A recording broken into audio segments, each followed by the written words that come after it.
Oh, hello everybody! I'm Kim Horcher, and in today's Daily Fix, Xbox Game Pass announced more games coming this month, Ubisoft showed off some AI-powered NPC prototypes, and a look at the brand new 5v5 game mode, Power Shift, in the Finals Season 2.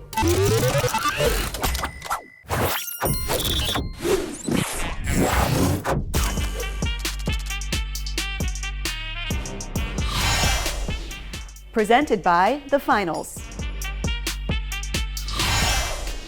Microsoft has confirmed the second wave of games coming to Xbox Game Pass later this month. This starts with the games out today. A preview of open-world farming adventure with mechs, Lightyear Frontier, which IGN gave a 7 out of 10 for its early access edition. And MLB The Show 24, which, fun fact, is developed and published by Sony, but the MLB basically made them release this on multiple platforms as part of the licensing deal. You don't have to wait long for more, because tomorrow Game Pass subscribers can delve into The Quarry, an immersive horror game from Supermassive, the studio behind Until Dawn and the Dark Pictures anthology. Next, on the 21st, comes the cowboy and monster-filled third-person shooter Evil West, which IGN praised for its old-school campaign when the game originally launched in 2022. On March 26th, Terra Invicta comes to PC Game Pass as part of Game Preview. And notably, the one I've been working up to, Diablo 4, is finally coming to Game Pass console and PC on March 28th. This marks the first Blizzard game to hit Game Pass since Microsoft's much-publicized $69 billion buyout of Activision that finalized late last year. Also hitting Game Pass on March 28th are two very different games that both involve driving: Hot Wheels Unleashed 2, Turbocharged, which came out last fall, and Open Roads, which is debuting on Game Pass. One of these games is about rocket-powered toy cars zipping around miniature tracks, and the other is about a mother and daughter navigating their complicated relationship on a road trip. You can probably figure out which is which. March Game Pass Part 2 extends into April. Why not? With Ark Survival Ascended coming on April 1st, F1 23 coming to cloud only via EA Play on April 2nd, and Superhot Mind Control Delete returns to Game Pass on April 2nd. Most of these are available on cloud, console, and PC, but we have the exact specifications available on IGN.com. Lastly, 3 games will be leaving Game Pass on March 31st. Hot Wheels Unleashed, probably to make room for Unleashed 2 Turbocharged, as well as MLB The Show 23, again, likely to make room for the newer version. And Infinite Guitars will be removed as well, possibly because it had too many guitars.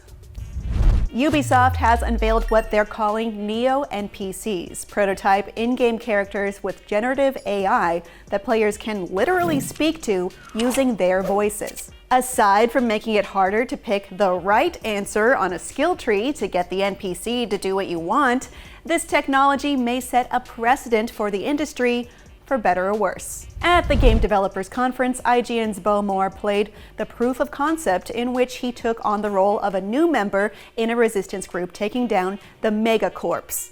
His first day on the job involved chatting with a Neo NPC named Bloom. Speaking into a microphone, Bo asked somewhat non-traditional NPC fare, such as if he had a crush on any resistance members and if he was worried about people getting hurt. This way, he filled up a little relationship meter, which is a pretty standard concept, taking him to level 2 questions. Then he was able to talk to the Bloom NPC about a surveillance video and ask questions about it. He was also able to chat to 2 other NPCs and convince one of them to follow his idea instead of a different one the NPC was set on. They both strategized about how they could accomplish a mission, saying, quote, "It felt like being set in the middle of a heist movie as the crew discussed options and weighed which path to take before setting their plans in motion." Which is a pretty different and more advanced takeaway than most more linear mission preps involving NPCs. Instead of having limited branching choices, the options are much more open and more akin to having a natural conversation. It's essentially the difference between choosing scripted dialogue options in Dragon Age versus a live game of Dungeons and Dragons with other human players. The tech is said to be built from NVIDIA and in-world AI and is essentially several different AI implementations. A speech-to-text analyzer turning your spoken words into text input, in-world's AI character engine, a large language model that determines how the NPC will act and respond, a text-to-speech program that then takes that response and generates a verbal response, and finally, NVIDIA's audio-to-face technology. The technology is a massive leap from when IGN got to preview an NVIDIA-powered AI NPC at CES just this past January. While Neo NPCs are in the prototype demo stage, this may represent what's next for single-player games. On one hand, this is impressive technology that could open up bigger and more realistic gaming experiences. On the other hand, it's not clear how this would affect video game voice actors and writers. It sounds a lot like what the Screen Actors Guild and Writers Guild were protesting against for a huge chunk of last year. What do you think? Is this something you'd like to see in games to come? Will there be a race to see which game can pull it off first? Sound off in the comments. The final Season 2 is here, and it comes with all kinds of challenges, including a brand new game mode that lets you bring even more friends into your crew. Power Shift is a 5v5 game mode where two teams clash to dominate a platform to rack up points. This is unlike anything you've seen in the finals so far, since the platform can go through the map and tear through anything in its path. You'll have some say over where it goes when you're in control, but it will switch directions whenever it's taken by the enemy team. Objects and abilities also affect its behavior. In between spawns, you can even change your contestant, letting you switch strategies on the fly in case your current setup isn't working. You can try out the brand new 5v5 game mode Power Shift in The Finals Season 2, available now on PlayStation 5, Xbox Series consoles, and PC. And that's your Daily Games Fix for Tuesday, March 19th. Thanks for joining me here. If you haven't yet, check out our review for Alone in the Dark, the Southern Gothic revival of the survival horror classic.